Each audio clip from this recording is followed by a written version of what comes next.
ఒక లక్షణం ఉంది. తులసి లక్ష్మి యొక్క స్వరూపం. తులసి ఈ భూమి మీద పుట్టినటువంటిది మొట్టమొదట ఎక్కడి నుంచి పుట్టింది అంటే బీజము నుంచి వచ్చింది కాదు తులసి చెట్టు. తులసి చెట్టు గింజల్లోంచి రాలేదు.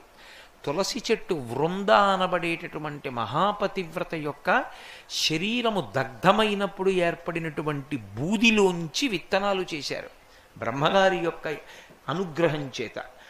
ఆ విత్తనములను చల్లితే అందులోంచి తులసి పుట్టింది.